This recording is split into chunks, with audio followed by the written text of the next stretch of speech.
عملنا قبل كده مع بعض توست الحبة الكاملة بطريقة ناجحة وطلع طعمه بجد خطير وهش جدا جدا.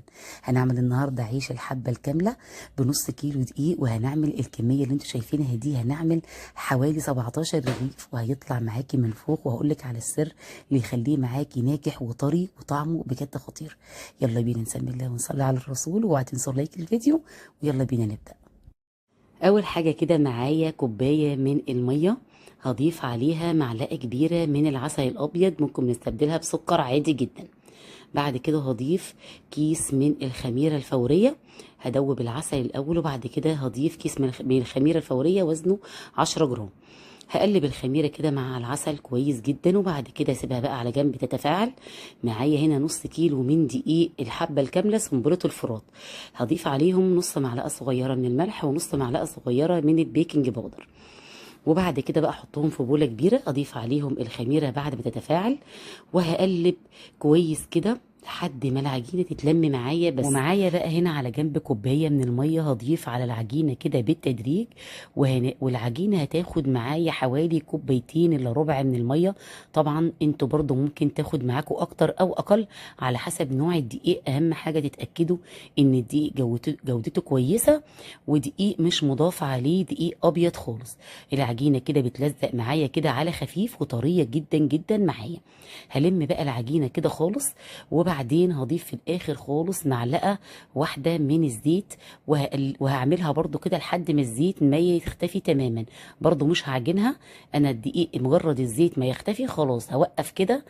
بعد كده بقى هغطيها بالاسترتش وهخليها وهحكم كده الاسترتش كويس جدا عشان ما يدخلهاش اي هوا، وهسيبها بقى على جنب تختمر لمدة ساعة كاملة. انا سبتها حوالي ساعة، لو حطيناها في الفرن جنب لمبة الفرن تبقى تاخد نص ساعة. انا سبتها كده لحد ما اختمرت كويس جدا، وبعد كده بقى فضيت الهوا منها. شايفين بقى العجينة طرية جدا جدا وحلوة ازاي، وبتلزق في الايدين على خفيف. هجيب بقى كده هنا سطح الرخامه بتاعتي، وهضيف عليها شويه من دقيق القمح الكامل. ممكن نستبدل دقيق القمح الكامل ده بالرده. انا هنا عملتها كده زي الاسطوانه الكبيره، الاسطوانه الطويله، وجبت بقى كده القطاعه وقطعتها. انا قطعت وزن الرغيف الاول عملته 60 جرام، بعد كده خليت كل العجينه وزن الرغيف كله 50 جرام. 50 جرام كان مناسب جدا جدا عشان تعمليه، لازم يبقى رقيق كده ويطلع عشان يطلع معاكي يتنفخ ويبقى جميل جدا. طبعا لو انت ما عندكيش ميزان تقدري بقى تمسكي العجينه كده وتجربيها في ايدك، هتبقى يعني في حدود كده زي عارفه اليوستفنديه الصغيره خالص، هي قدها بالظبط. هنحط بقى كده الكور كلها.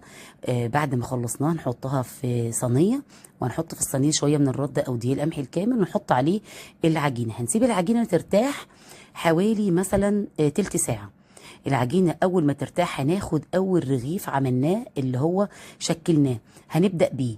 وبعد كده بقى نخلص للاخر هنفرده كده بالمردانه على او النشابه على الرخامه بالشكل ده.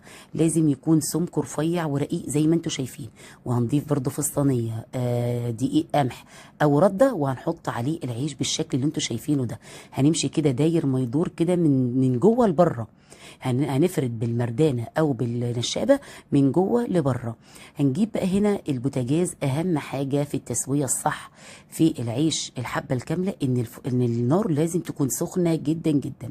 هقول لكم على الخطا برضو اللي انا وقعت فيه في البوتاجاز، لان طبعا البوتاجاز ده كهرباء، وانصحكم جدا ان انتوا تعملوا على البوتاجاز العادي. عشان البوتاجاز العادي بتبقى النار بتاعته عاليه جدا. طبعا هو ما اتفردش الاول، ما اتنفخش على البوتاجاز الكهرباء. رحت ماسكه الصينيه ورحت نقلها على البوتاجاز العادي، لقيت ان الرغيف اول ما حطيته على البوتاجاز العادي اتنفخ زي ما انتم شايفين وبقى كويس. لكن صراحه في كذا رغيف كده عملتهم على الكهرباء ما اتنفخش كويس. اول بقى ما نحطه كده على الطاسه ويبتدي يتنفخ هنقلبه.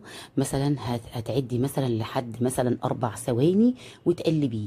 كل شويه تقلبيه حتى وهو منفوخ، تقلبيه على الجنبين. يعني تستني حاجه بسيطه جدا جدا وتقلبيه. بس بعد كده هتلاقيه بقى لونه ذهبي كده، تروحي رافعاه من على النار وتخليه ترصيه بقى في صينيه كده وتغطيه بفوطه عشان يفضل طري معاكي وجميل جدا. عايزه اقول لكم ان الريحه قلبت البيت كله، وطبعا بيفكرك بقى كده بايام زمان زمان وايام الخبز في البيت، وطعمه جميل جدا، احلى من اللي بيتباع بره مليون مره. وبيتفتح تعملي بقى سندوتشات، تعملي منه تاكلي منه بقى في الفطار، جبنه مثلا النستون او الجبنه الشيدر او الجبنه اللي هي اللي بتبقى سايحه دي اللي زي البريزيدون والمطبوخه، وطعمها في العيش تحفه يا جماعه. والله العظيم جربوه في البيت هيعجبكم جدا وهينجح معاكم ان شاء الله، وربنا يحسن ما بين ايديكم. الحاجه ما بتتعمل في البيت بتبقى احلى بكتير قوي من اللي بتشتريها من بره.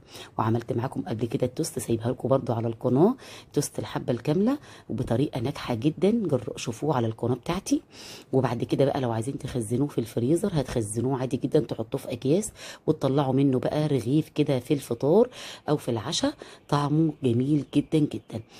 يا رب فيديو النهارده يكون عجبكم، واشوفكم على خير قريب ان شاء الله، فيديو جديد ووصفات كتيره. وما تنسوش بقى اللايك والشير، ومع السلامه.